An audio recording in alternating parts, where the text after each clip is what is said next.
Going after the Washington Post. They were going after New York Times. They were going after USA Today. They were going after all the press because China wants to see what are you going to publish about. Kevin Mandia. In 1996, he was a first lieutenant in the Air Force Office of Special Investigations, running one of the first computer intrusion cases the service had ever seen. 17 years later, he would put a name and a street address on the people he was chasing. Air Force Computer Emergency Response Team. The Air Force had one. I don't think the Army had one yet. I don't think the Navy had one yet. And then the government had one called U.S. CERT out of Carnegie Mellon University in Pittsburgh. And so maybe there's something in the water in Pittsburgh that gets you into this stuff. But I remember there was a West Coast University. I'm in the Air Force Office of Special Investigations, and our ASIN boxes showed something like 20 Air Force bases. What he had found was not a student prank. Traffic was moving through that university and out into roughly 20 Air Force installations. He watched it happen live, on a sensor, in real time. And the thing that struck him was not the sophistication. It was the patience. Whoever this was had no intention of leaving. Places, and I had the right choke point to see all the traffic. They came to this one machine, logged into Right Pat, logged out. Logged into Los Oak Ridge, logged out. Logged into Los Alamos, logged out. Right Pat. Keep going down the list. And they never fat-fingered the passphrase. They got in every time. And I remember thinking, how do we fix this? Like, you can't. You call 37 bases. Who do you call? They were hitting Army. They were hitting Air Force. Even get down to the speed at which they typed. I mean, we were tracking on a lot of cases. We had up to 650 criteria we would track, but only like 10 mattered. Long story made short, we just took the fingerprints of each group. And it turns out the Chinese did great training and the Russians did great training. So they were actually really consistent. You know, the commands they typed. If you're a kid and you break into a machine, you just get undisciplined. They did not leave. For the next 2 decades, Mandia and his teams watched the same operator move through American networks and slowly built a picture of who it was, not from a confession.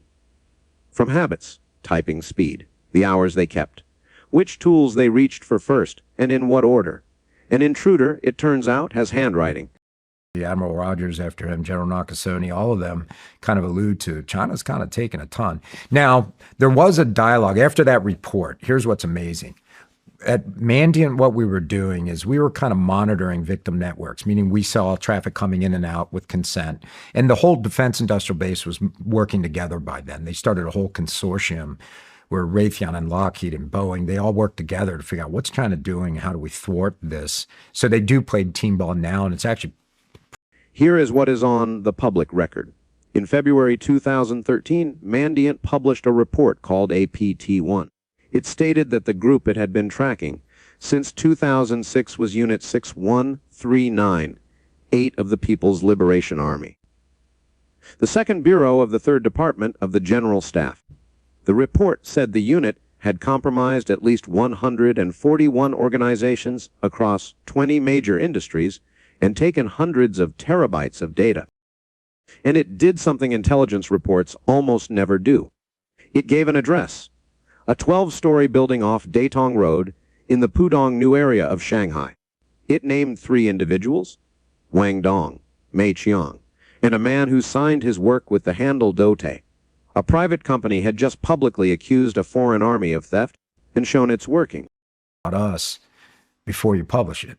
I don't know why, but they do that, especially if you have a bureau in China.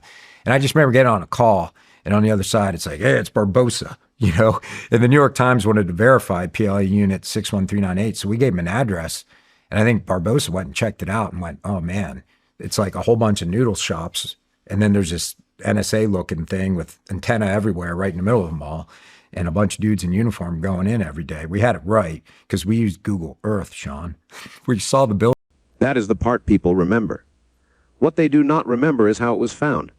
Not by a satellite, or an agent, or a defector.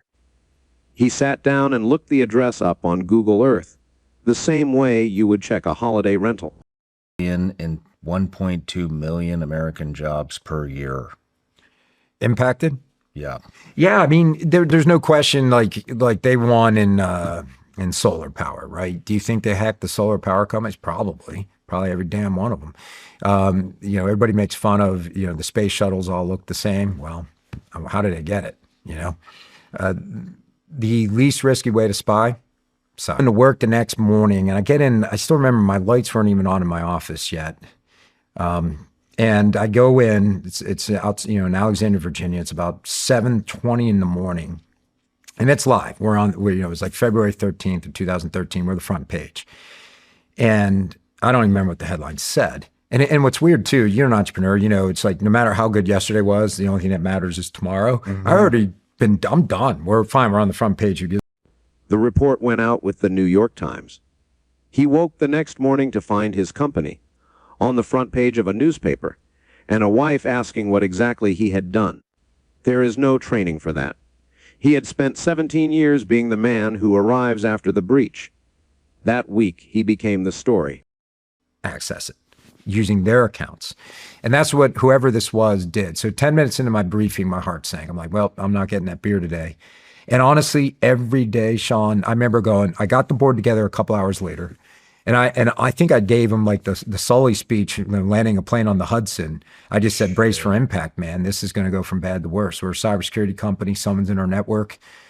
They got all the keys. They've got all our accounts. Did you know? Did you think you were the only company? No.